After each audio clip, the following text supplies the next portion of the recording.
Mr. Goldfarb, it is great to see you again. Mark, great to see you. And I understand from what you just told me, this is January 12th or whatever was a special anniversary. Yeah, we don't usually count backwards, but when you look at it, I started work January 12th, 1972. January 12th this year was 50 years. Yeah, pretty incredible. And I've gotten to know you over the years and whatnot, and I haven't talked to you as much the last couple of years, but that's happened with a lot of people with respect to COVID and whatnot. But congratulations, resilience at its best, I guess, and so on. And I'd love to start, if you can briefly introduce yourself. Don't tell the whole story because then we won't have anything left to talk about. But a little about yourself, your family, and then tell us also, what brought you from South America to Miami. So my name is Gary Goldfarb, and today I sit with the title of Chief Strategy Officer for Interport Group of Companies. And basically, and I'm going to go from the beginning from the front to the back. The Chief Strategy Officer doesn't really do any work. Chief Strategy Officer thinks of ways to get other people to do the work. No, it's I try to be 6 months ahead of everybody else in the company to plan for the future. So I began life at very early because I was a preemie. I was born in the 7th month. And my mother tells me that I was always rushing and always pushing the envelope. Grew up in Lima, Peru, in a very, very nice environment where we were a minority of wealthy and everybody else was either very poor or indigenous and agrarian and did not have the need or the understanding for commerce. So we were a minority, and because I'm Jewish, we were a really, really, really small minority. In 1968, government changed, military government came in and tried to eradicate any of those who had relationships with the United States, capitalism and whatnot. And my father, although my father was actually born in Peru, having been in the US and the US Army, was basically ushered out of the country. We followed very soon thereafter. And we left in the middle of the night because we were called by our friends that the military was coming to seize us and seize all our assets. And we grabbed everything we could and left in the middle of the night in a little propeller plane, sort of the 1960s version of Sound of Music. And we arrived in Miami without a clue of what we were going to do. And you start to build again. So, here you're at the top of the world, in your world, at 15 years old, and you arrive in a country in which you all of a sudden have to make your own bed, and then how do you do that? And make your own dinner, and how do you do that? But you learn. So we learned. I had finished high school when I got here. So college was the only option. I went to University of Miami as a swimmer. I was a pretty good swimmer at the time. But I was too young and I didn't last very long. So three semesters later, I was working. January 12th, 1972, right after the last winter semester, I was up and working and doing, and I've been running businesses ever since. And you learn, you make a lot of mistakes, and you get a lot of gray hair.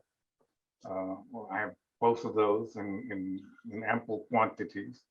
But the mistakes make you smarter. The mistakes make you learn what not to do, and sometimes learn what to do. And that includes how to treat others. And how to treat others, what you're focused on now, and what has transcended within the country, is really how to treat others. It's not necessarily a one group versus another group. Is we have forgotten how to treat others. We have forgotten that. And my motto to everyone, to my children, to my coworkers, and to my business partners is either everybody matters or nobody matters. And then by extrapolation, either everything matters or nothing matters. So if my life matters, then the person outside who cleans my car, their life matters too. Or if my work matters, then their work matters as well.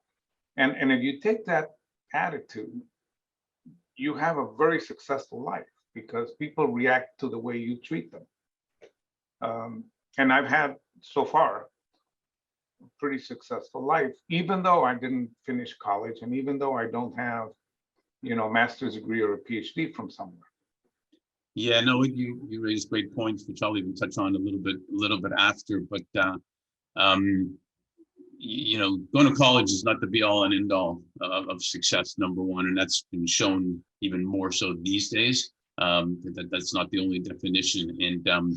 And quick little story, my grandfather used to take me on walks. He was from Kiev, Ukraine. He used to take me on walks in Montreal when I was a little kid. And one time I asked him, I said, Zeta, how do you know all these people? He's talking to everybody. And he says, I don't know any of them. I just smile at them. And then they smile back at me. And then they start talking to me. And I talked to them. And then we became friends. And it's one of those things, again, that you understand how important it is that what he said, but you understand really more as each year goes by how important it was what he said, which kind of aligns with what you're saying. And we can't define people on a soundbite or things like that because you never know what happened to them 10 minutes ago and never mind a year ago. And we do need to be more kind to each other. And I'll get to that a little bit later too. But when you were when you were growing up to now, when did you discover what we call now your why, if you will? I was always intrigued about doing more. I was always intrigued about doing. I have an older brother who's a year and a half older than me, and we went to school at the same time in the same grade. Didn't make me very popular with him because I was his little brother, but he had a different outlook in life. He liked music, he liked the arts, he liked to travel, and I thought that to be basically wasted pursuit. I like working, I like doing things. Mm-hmm. And our lives diverged tremendously. And then at some point in time, we met again because he discovered that work was fulfilling. And I discovered that some of the softer side, some of the art and the music and all of that was also enriching. So people take different paths. My path has always been to work. My path has always been, I think I can fix something and I don't fix it, shame on me. And that's why I've been very active in Miami-Dade community, because I see things that are wrong. And I don't want to say, gee, that's wrong and somebody ought to fix it. If I say that and I'm not fixing it, then shame on me. I'm the one to fix it if I see something wrong. And that's always been, ever since I was a kid, that was always my thing is if I saw something that needed to be done, I did it. Well, that is partially caring. So it's a good segue to, early in your career, you were involved with, from what I remember, was a pretty special experience at Golden Eagle International, and I want to know, how much did you learn there, and how much were you able to capitalize on that knowledge? So I started Golden Eagle in 1975. And Golden Eagle was a small freight forwarding company with one employee, me.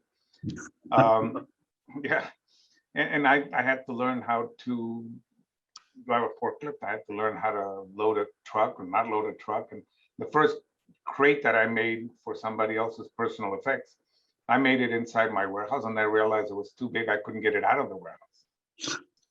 They couldn't go through the door. So, you learn very quickly what not to do, and then you learn very quickly what works for you.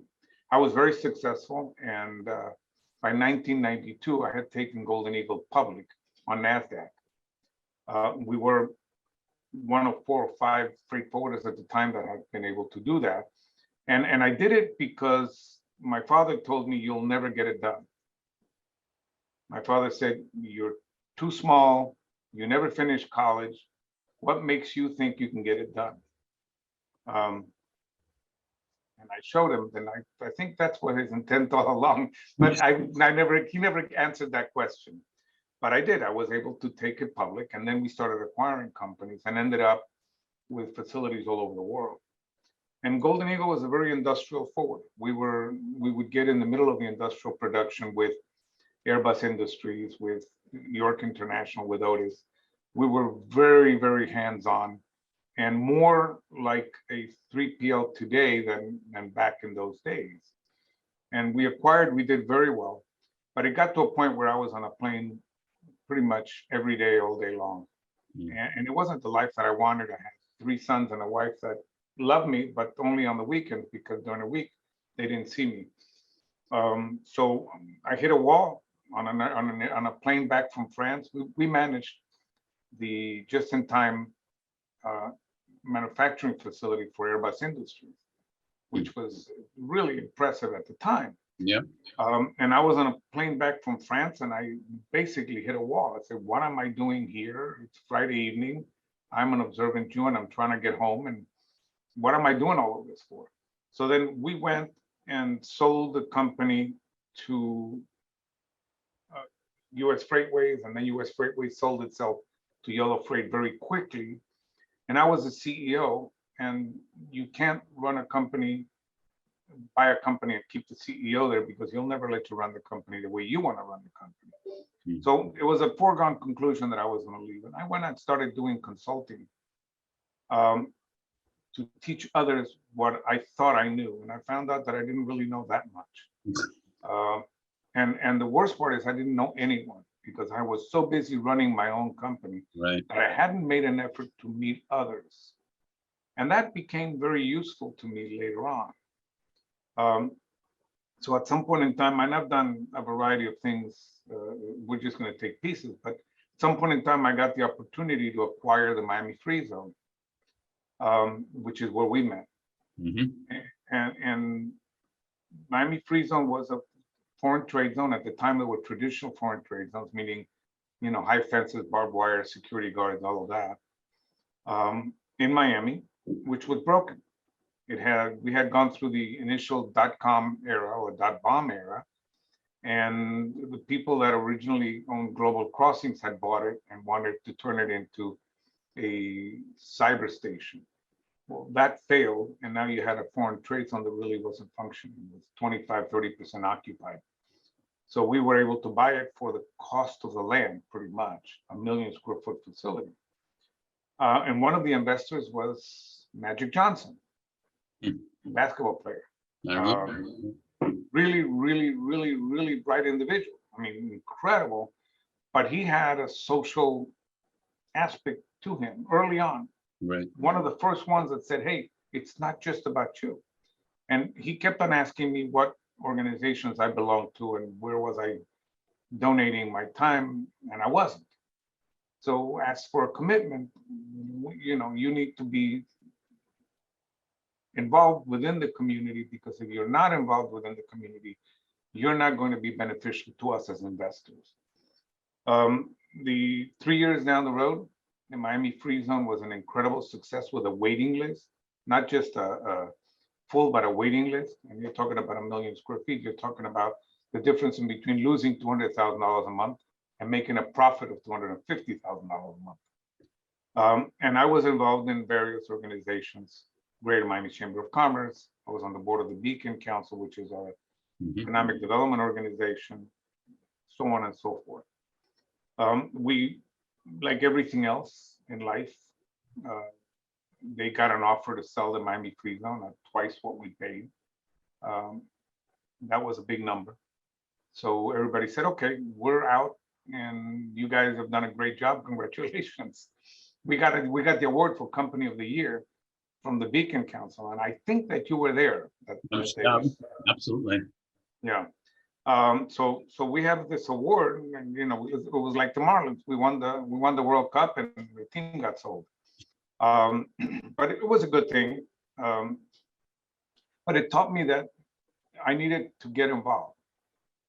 If you fast forward to 19 years later, well, we sold it in 2007, so 15 years later. Today, I have just finished being chairman of the Beacon Council. Right. I sit as treasurer of the board of the World Trade Center Miami.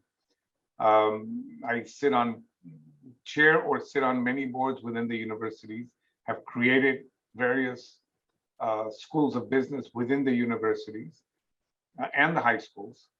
And I'm really involved in the community. As a matter of fact, 60% of my day now is involved in the community, thanks to that moment when Magic, or Irving, it doesn't like to be called Magic, in business, said, you got to get involved. Yeah. Otherwise, I'm not investing. It just goes to show a lot of things. We'll talk a little bit about influencers in a bit, but it just goes to show how right place, right time, we get influenced. And that was ahead of you were both ahead of your time at that point, in the sense of how important impact was. And you're 100% right. And I see this so often with executives who are very dedicated in a sincere way to their job, but forget about the relationships just to some degree, sometimes a large degree, because they're so busy. And the relationships are everything, not just to have relationships to make money, which is business is part of it, but relationships to make a difference in the community, which is economically and socially impactful at the same time. So I actually have a picture with Magic Johnson at an event, and this was basically ebony and ivory, Mutt and Jeff type of picture, basically with me and Magic Johnson. I didn't make much of a difference either. I mean, no. The guy is 6'8". Yeah, I didn't make much of a difference either. So tell me, you went on to continue doing great things. Talk a little bit about your work with the Beacon Council, because I've always loved the Beacon Council, and obviously way less involved. I'm doing a lot more work globally now, but I'm thinking about them, but also what you're doing at Interport, and in a way also with the challenges that are in front of us right now, supply chain wise, as well as the opportunities, because I know what Miami offers. So the Beacon Council is a very unique organization. There are many economic development organizations around the country, but the Beacon Council plays a slightly different role. In most countries in Europe and Latin America, the Chamber of Commerce is a public-private partnership. But chambers of commerce here in the United States are not public at all. They're private, and some of them tend to be more social than really achieving anything. Miami-Dade Beacon Council is worried about the economic development of Miami-Dade County. And it's a partnership with Miami-Dade County itself. And it really goes out to try to recruit companies to come to Miami, to try to recruit or help companies that are in Miami that either need to grow or are thinking of leaving, and grow the economic prosperity of the community. And the beauty is that the educational industry, the colleges and universities and high schools engaged with us. So they're at the table. Most of the major corporations engaged with us, and they're at the table. And a lot of the nonprofits engaged with us, and they're at the table as well. And Miami-Dade County is at the table. So it gives you the opportunity, and I've been on the board now since 2005, and the executive committee, and now as immediate past chair, I'm most probably going to be there for another 4 years. But they really, really do something. They really move the needle. Right. So you're sitting with the chairman of Baptist Hospital, let's say, or the president of a university, or the head of Florida Power and Light, or you're sitting with some heavy duty people working for others, working for minority groups that haven't been able to get ahead, or working for young professionals that are trying to start up a business, or working for people in Homestead that need jobs, but you're working towards something for somebody else, and you become friends. And you become friends with some of the most influential people in town. Mm-hmm. Not because you're trying to sell them or because they're trying to sell you, but simply because you're collaborating on something else. And it's very powerful, and it's very impactful. And in Miami, the Beacon Council makes a difference. It really, truly makes a difference. But there are other organizations which I have not paid as much attention to as I should, like the Florida Customs Brokers and Freight Forwarders Association, and the World Trade Center Miami. So, we can't put everything through one entity, because then it becomes monopolistic. So, it's what we're looking to do is to spread the wealth a little bit, push out, push out to others who may or may not want to participate, and let's grow the community internationally. Let's grow the community domestically, and let's help others. And to do that, there's a lot of resources. I've got a big place in my heart, obviously, for Miami. I was there 24, 25 years. Although with due respect to my LA friends, I got a lot of love for LA too right now. But talk a little bit about how Miami and you at Interport and all these collaborating partners are using the resources there to for solutions with respect to the supply chain challenges that are happening now. So what are the supply chain challenges that are happening now? We have a single source for way too many products coming into a single port, mostly Los Angeles. And the infrastructure is just not sufficient for that. I started in 1972, and I have seen apparel move from Central America and Colombia to Asia, mainly China, but to Asia. I saw computer chips that were made basically manufactured in Texas, California, and Costa Rica moved to China. And over time, everything moved to China. Plastics manufacturing, everything moved to China. We don't manufacture, or we didn't manufacture much. At some point in time, and if you follow that progression, at some point in time, all of the money goes to China, and we don't have any more money to buy from China. So during the previous administration to this one, there was a pushback, and there was a pretty aggressive pushback. And sometimes when you have an argument and you say no, the reaction is a negative reaction. Right. So there was a negative but necessary pushback to China. But instead of the U.S. manufacturers doing what was expected, let's manufacture in the U.S., they basically just accepted that there was a higher price to pay and paid it. Right. By the way, the 25% duties that are paid here, the Chinese manufacturer is rebated 18% by China. So it negates the effort. Right. I participated in a government program, one of the agencies within the government, to try to fix the Northern Triangle. Northern Triangle is Honduras, Guatemala, El Salvador. Because the amount of people that are coming from Honduras, Guatemala, and El Salvador is a big number, but it's a sad state of affairs. They're coming mostly because there's nothing going on in their country, Right. and there's an awful lot of violence, and Yeah. that is because the jobs went to China. Right. So can we then bring the jobs back to that area? They live in their country, in their culture, what they're accustomed to, and don't overwhelm our systems here. That's a noble cause and a good idea. We haven't implemented that, and we should. But we're starting to see some reshoring or nearshoring, especially to Canada. And I know you have a Canadian accent, and I know you for a long time. But Canada and Mexico are starting to be back to what Canada and Mexico were, which were basically brothers or sisters manufacturing for each other. And when that happens, it's going to alleviate the flow of cargo. But some of the cargo flow, and I went to look today, there's a map, there's a heat map of all the vessels in the ocean, and there's over 100 vessels sitting outside LA harbor. They're no longer sitting in the harbor because all the government did was just move them out 5 miles. But they're still there. That didn't go away. So you assume that each vessel carries 15,000 20-foot equivalents, 20,000 20-foot equivalents. Let's say 15,000. That's 1,500,000 containers sitting, waiting to unload within the next 10 days, emptying onto the 101 and the 405 and all of those roads that you drive on all the time. Yep. It's untenable. And if you look at Savannah, Savannah has even bigger problems because it's a river port.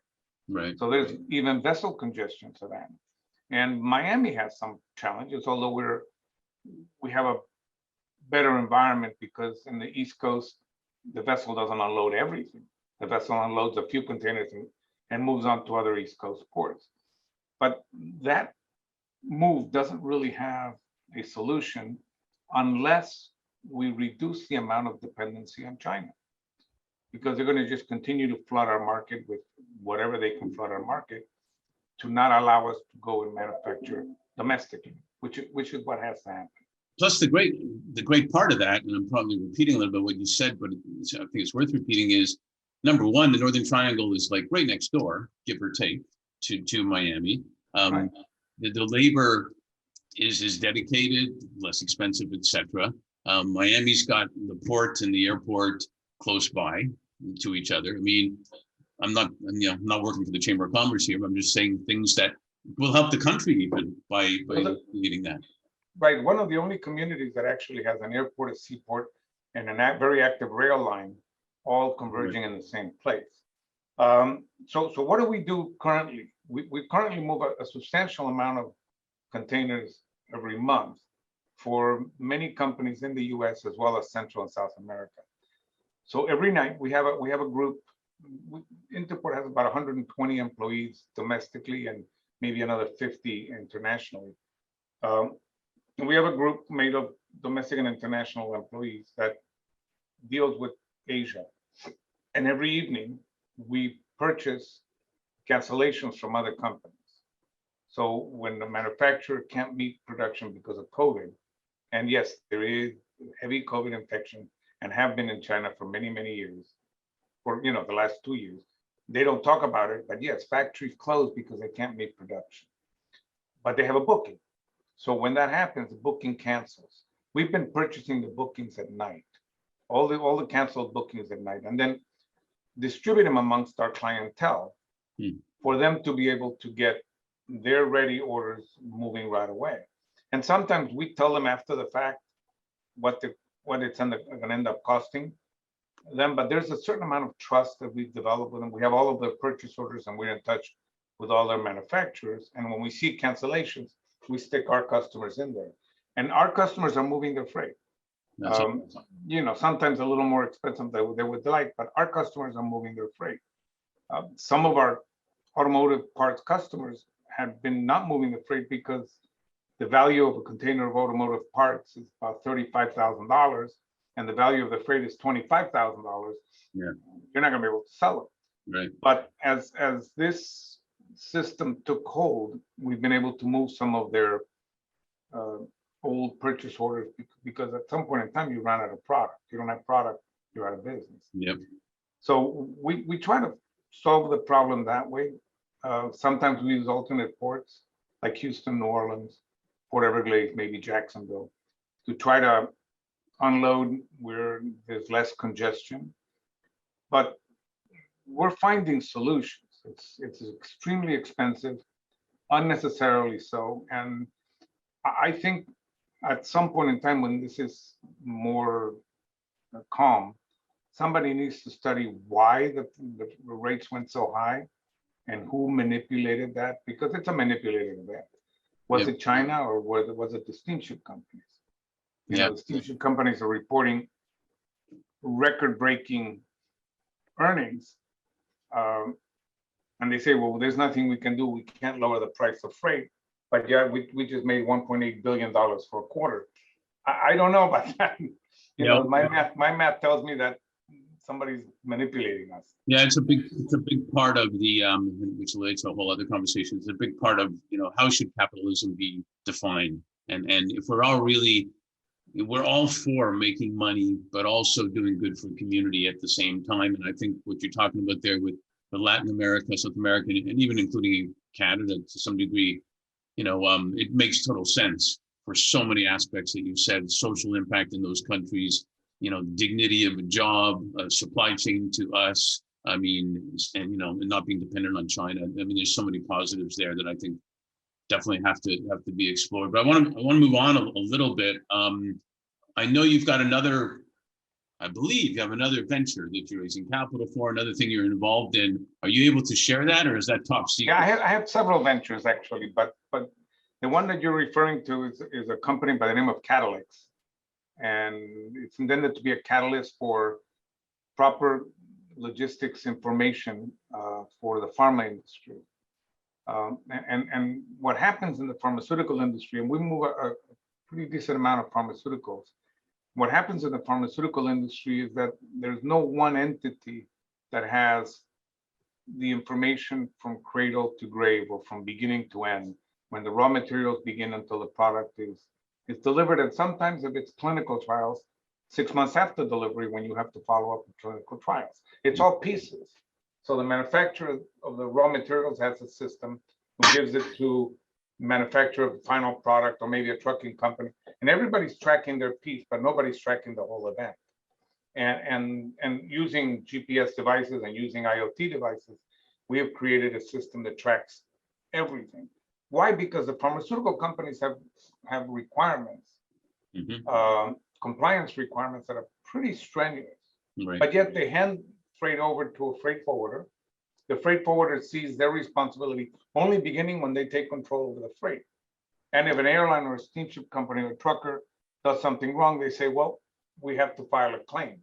Right. In our system, we actually do all of this with blockchain. So we know instantaneously that there may be an issue, we can remedy the issue, or at least we know for insurance purposes to be able to subrogate and know exactly where the issue happened. So it tends to reduce the cost of the process. It tends to give a lot of transparency and clarity to the process. And it's necessary. It's necessary on a worldwide basis. They're moving vaccines into Africa, where we have a variety of viruses besides COVID, and nobody knows where these vaccines are. And sometimes they show up, sometimes they don't. Well, that's not acceptable. That's medicine. Vaccines don't show up, or medicines don't show up, somebody dies.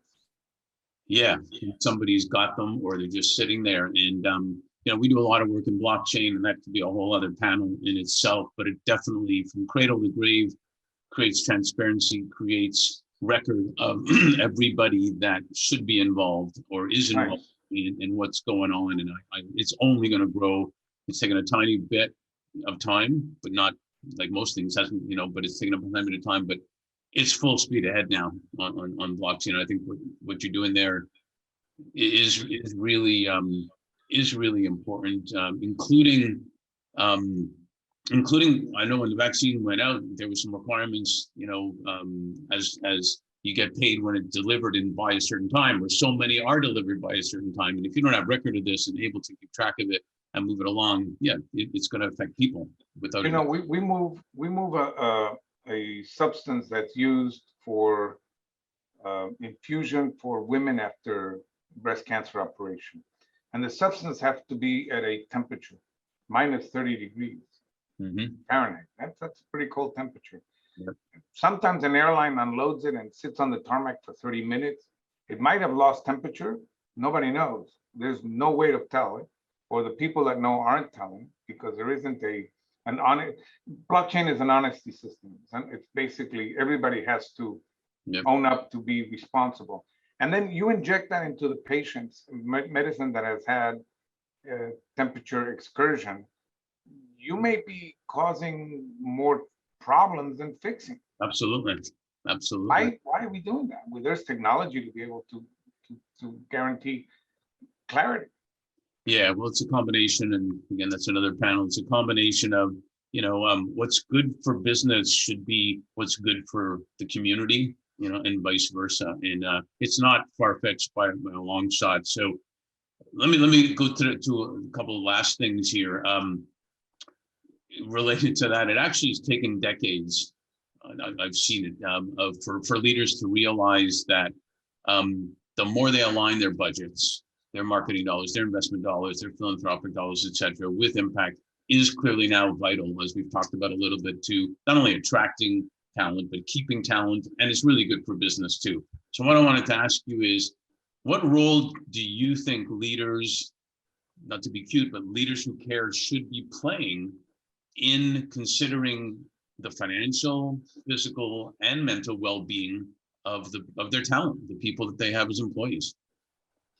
So I have a lot to say on this, and I hope we don't run out of time. But I don't believe that when you break the community into little sections, little subsets. You achieve anything and you create an awful lot of divisiveness where you should be having collaboration and inclusion. Right. I think it's our responsibility to make sure that all of the citizens of my community are well. I think it's our responsibility to make sure that all of the citizens of my community have the same chance I did. But sometimes that means teaching them how to feed themselves, how to fend for themselves.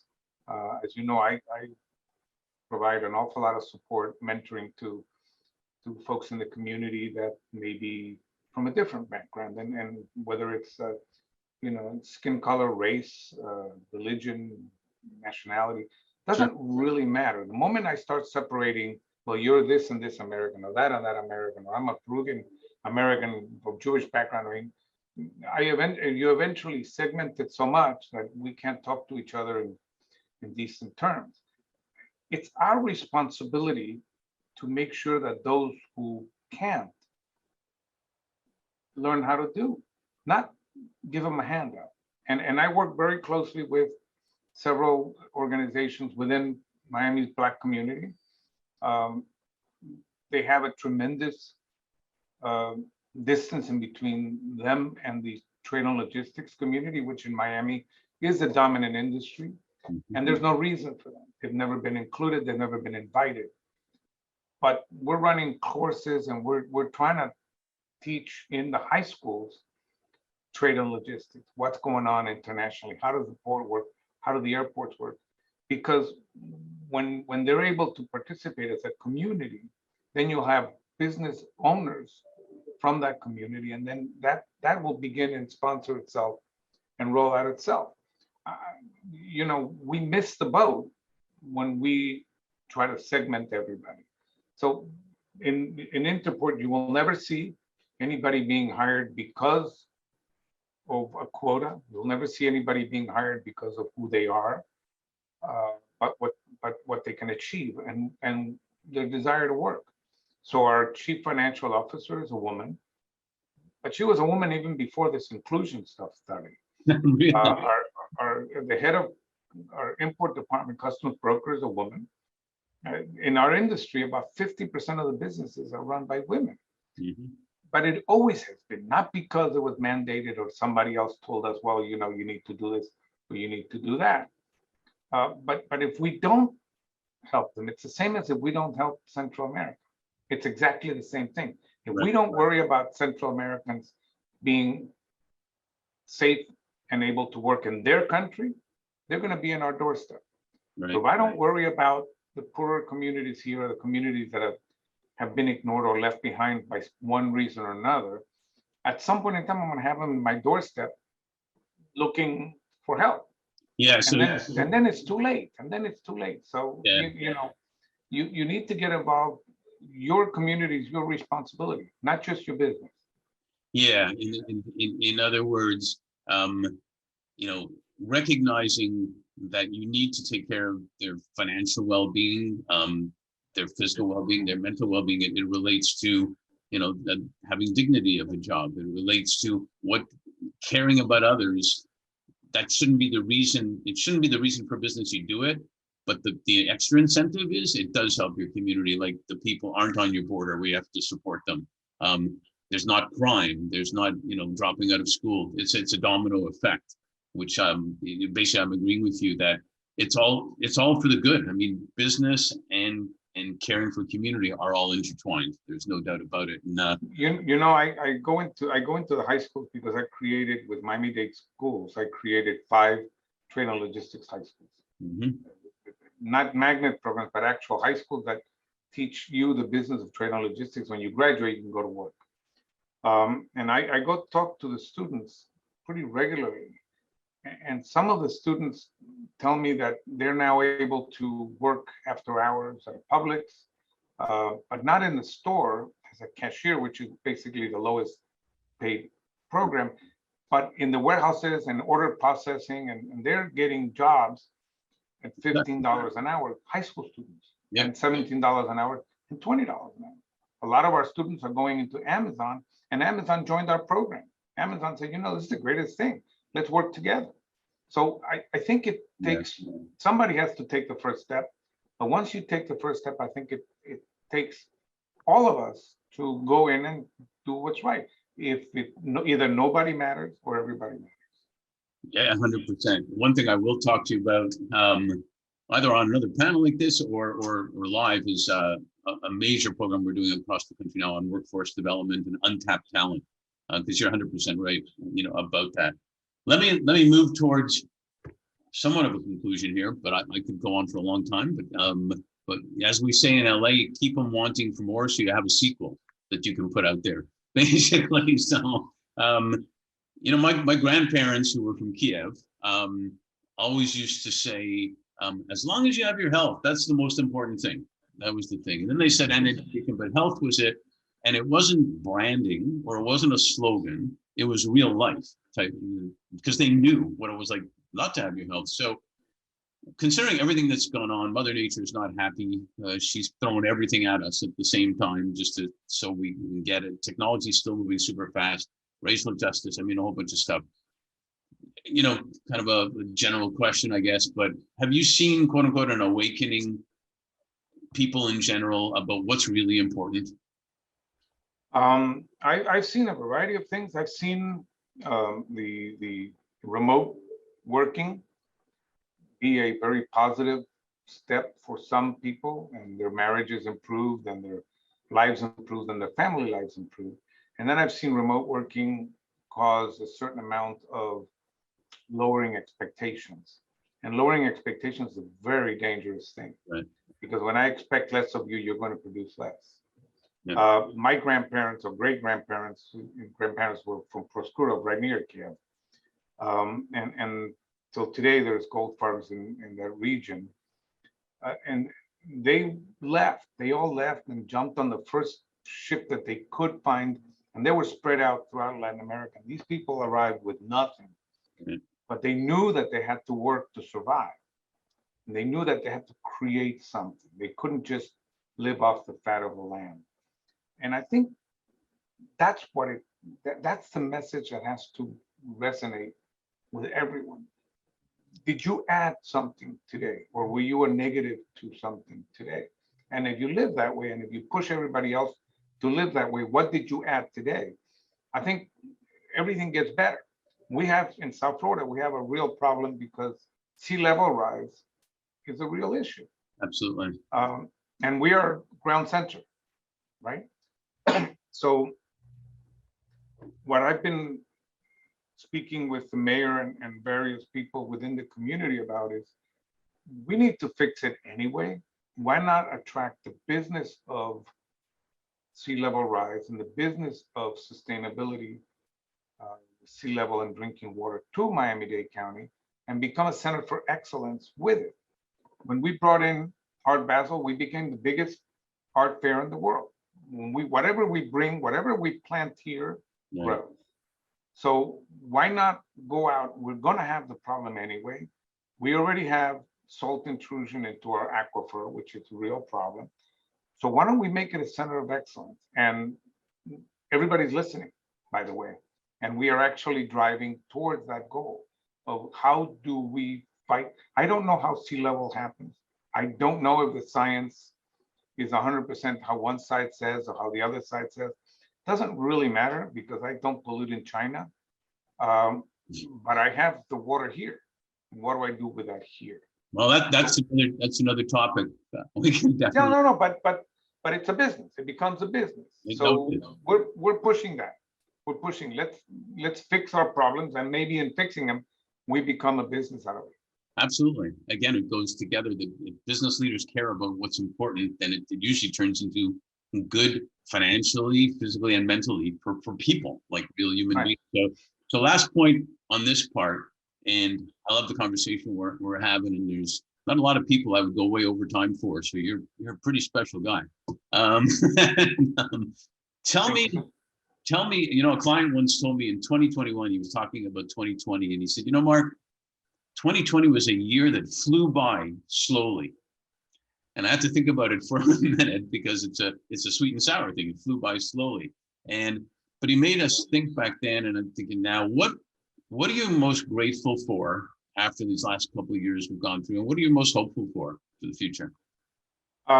So I think that we learned 2020, 2021 was a great opportunity to teach, and some of our political leaders missed that opportunity, but it was a great opportunity to teach the world what a virus is, how do you remain safe from a virus, what healthcare is, and how do you provide healthcare.